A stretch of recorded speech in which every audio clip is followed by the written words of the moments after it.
Hey guys, welcome to the Liberal Hive Mind, a channel solely focused on exposing the abundant hypocrisy of the left. Oh boy, I've been waiting to circle back on this one for a while. I'll have to just circle back. I will have to circle back on that one. We will circle back. We'll circle back. We'll circle back with you on this. I needed to Jen Psaki on this one because it's just too good. You know how we're always saying how everything on the left backfires? Well, let's add this one to the list because honestly, it's an all-timer. Leftoids and their failed predictions. James Carville, genius, legendary Democrat strategist and analyst, a little over a month ago made a big prediction. He was predicting that MAGA was essentially going to implode, that the Trump administration was going to fall apart in less than 30 days. It was all part of this doom and gloom narrative that they were attempting to build. What's-his-face, Alan Lichtman, was also pushing another narrative back then. Lots of Trump voters are reporting buyer's remorse, saying, we didn't vote for this. There was this mass campaign to discredit the Trump movement, and James Carville took it to a whole other level. He was making a prediction, putting his credibility on the line, and he was saying, mark my words, in less than 30 days, this administration falls apart.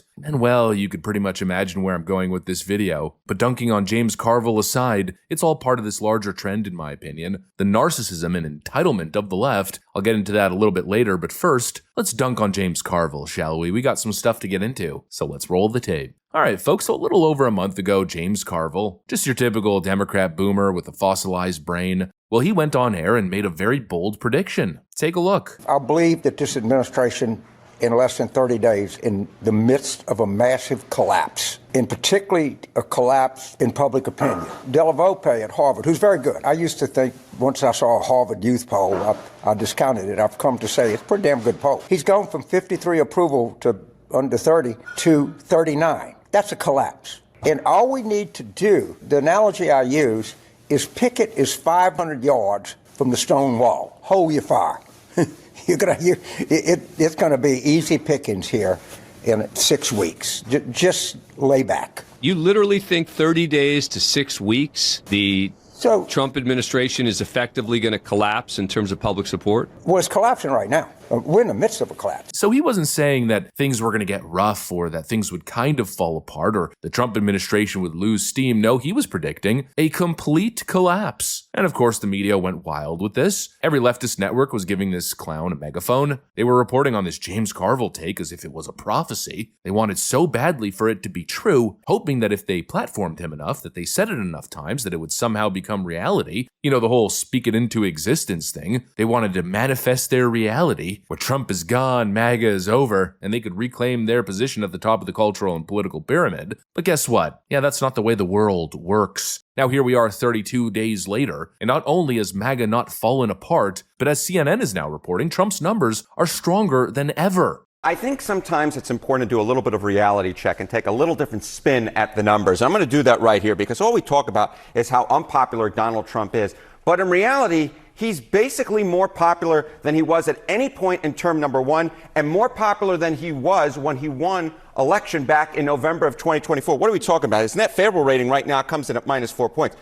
Compare that to where he was when he won in November of 2024 when he was at -7 points, or March of 2017 when he was at -10 points. So when you compare Trump against himself, he's actually closer to the apex than he is to the bottom of the trough. And of course, that's so important because Donald Trump, historically speaking, has had his numbers underestimated. So I think it's very important to compare him to himself to understand he's actually more popular now than he was when he won, or certainly where he was at this point back in his first term. The bottom line is Trump is more towards the ceiling than he is towards the floor. This, I think, is rather important because, again, if the polls have historically underestimated Donald Trump, what is a metric that might get at understanding at how popular he may actually be? So let's take a look at the percentage of the country who say that we're on the right track. It's actually a very high percentage when you compare it to some historical numbers. What are we talking about? According to Maris, 45% say that we're on the right track. That's the second highest that Maris has measured since 2009. How about NBC News? 44%. That's the highest since 2004. Wow. The bottom line is the percentage of Americans who say we're on the right track is through the roof. And if you were to compare it to when presidents have historically been reelected, of course, Trump is not constitutionally eligible to run for re-election, but I think it sort of puts it in perspective. 42% of the country says the country is on the right track when the incumbent party is re-elected. And also keep in mind, back when Kamala Harris lost and the Democrats were turned out of power, only about 27 to 28% of the country said the country was on the right track. The bottom line is right now, a much higher percentage of the country says we're on the right track. And finally, Sarah Seidner, I want to put it all in the congressional generic ballot. What about Congress? What about Congress? Because those are the folks who are up in 2026. And take a look here. The Dems versus the Republicans on the generic congressional ballot. Back in November of 2020, when Democrats won, it was +5 Democrats.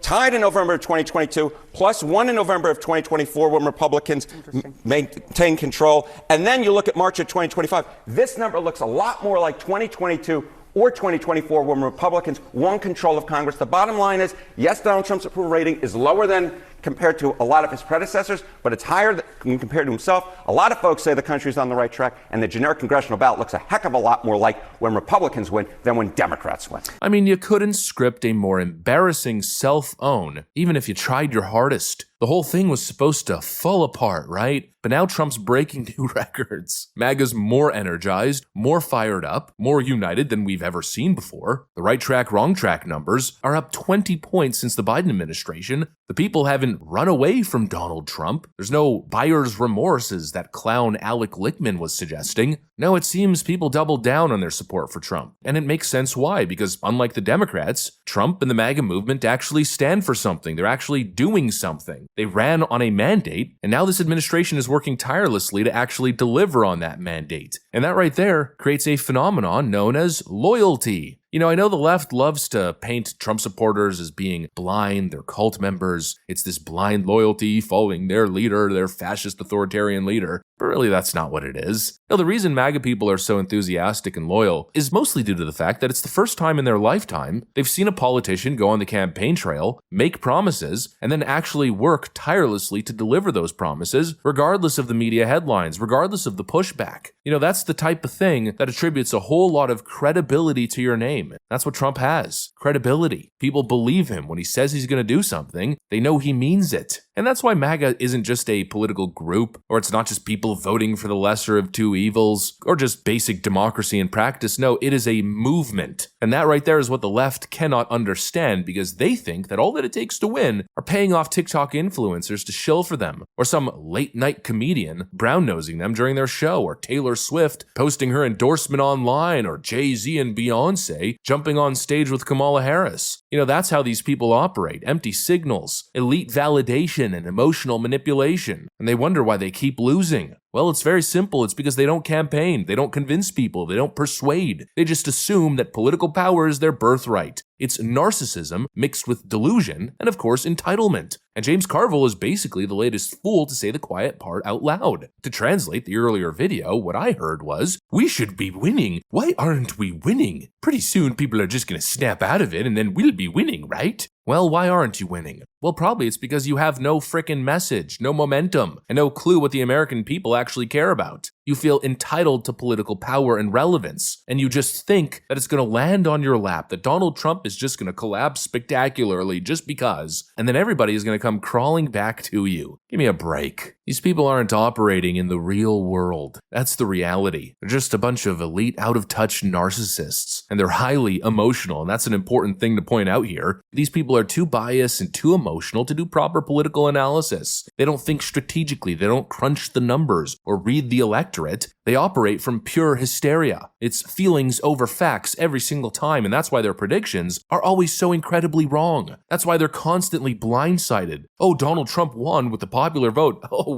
we couldn't see this one coming. It's such a shock to the system. Meanwhile, everybody else saw it. And now I guess they're shocked why the Trump administration isn't falling apart. Oh, but we burnt down Tesla stations. We sang outside the Capitol. We claimed there was a constitutional crisis. How is it that the Trump administration hasn't fallen apart yet? Well, it's because that's not messaging. You're just throwing a frickin' tantrum, and you're completely out of touch with the issues and really out of touch with reality. And most people can see it and they see right through you. Meanwhile, you Democrats clearly think the people are dumb enough to fall for your ridiculous games. But people have woken up, and again, they see right through you. So no, little fossilized brain James, MAGA didn't fall apart. No, rather, it's the Democrat narratives that have completely collapsed. And the Democrat Party continues to collapse, of course. In other words, just like your election predictions, you were totally dead wrong.